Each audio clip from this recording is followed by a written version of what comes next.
Igib. Yan.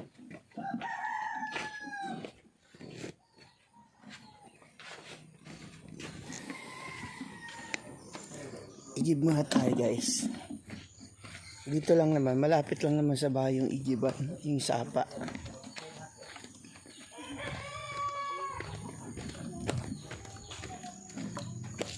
Igib, igib. Good morning, good morning. Ito yung sapa guys. Dito ako naligo kagabi. Sobrang lamig ng tubig. Yan, kahit maghubo-hubo ka rito, wala naman makakita sa dito. Ayan na yung mga bibi. Ayan na yung mga itik. Ayan na. Oh.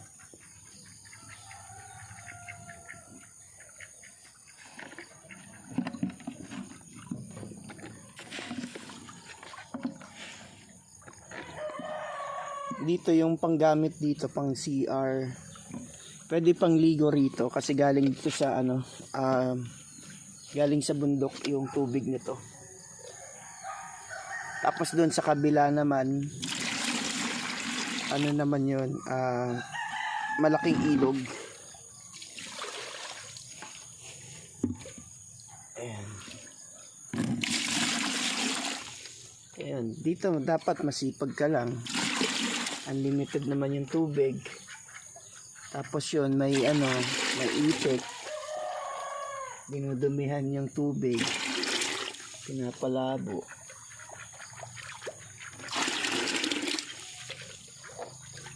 Tapos mamaya papakain tayo ng mamaya ng manok.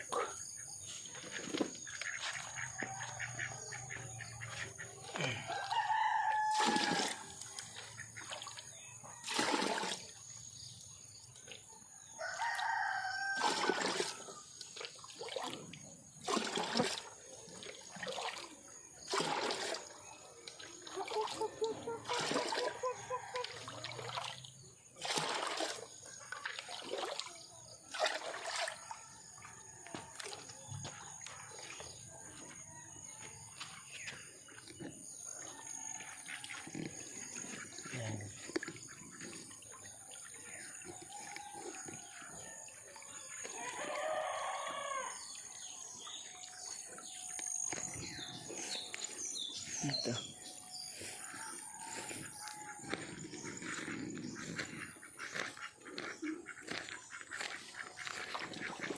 Tapos ito naman yung may bukal dito to. Ayan. Sa mga probinsya, itong bukal na to, ganito yung kinukuha nila ng tubig pang inom. Ayan. So dito kami kumukuha. Pwede itong inumin, malinis yan. Ayan. Basta may kawayan, matubig, malamig. Ayan ang ni Ate Ellen, ang kanyang mga hugasin.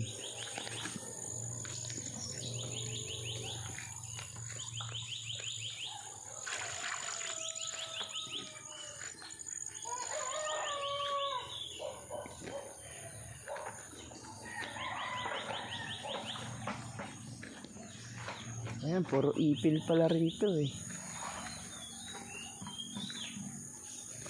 Ayan, first time ko dito guys na pumunta. Check natin. Okay. Ayun. Meron pa pala dito. Yun. So, sapa pa rin pala to.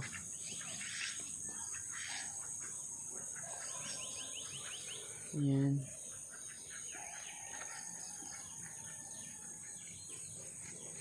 Sapa pa rin pala to.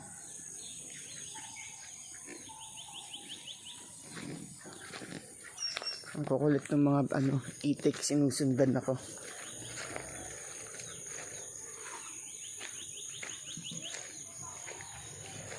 Pakain tayo ng manok mamaya.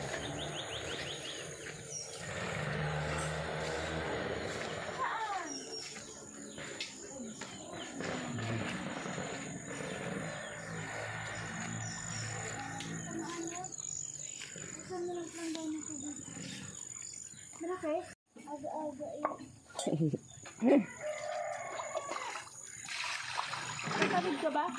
Ha? Nagkabig ka na? Hindi pa.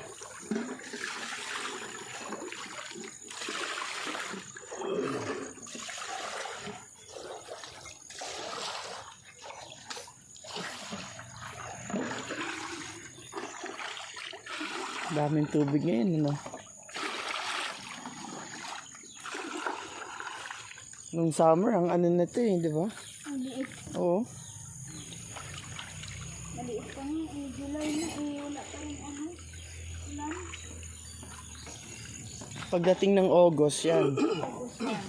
Mga ano, pagpasok ng mga bagyo. Baha na yan. Wala pa na yung baha.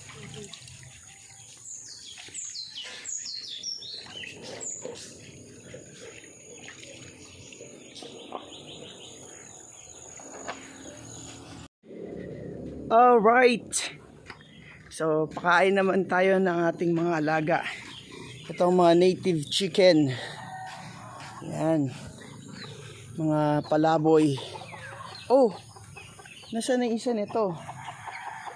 Nawala. Saan siya napunta? Ay, nako. Nasaan ka? Ala, nawala yata yung mga sisiw dun. Lumala ay hindi dito. Ang mga sisiw. Yung isa nito yung lalaki wala. So tayo nakawala yun. Yun siya.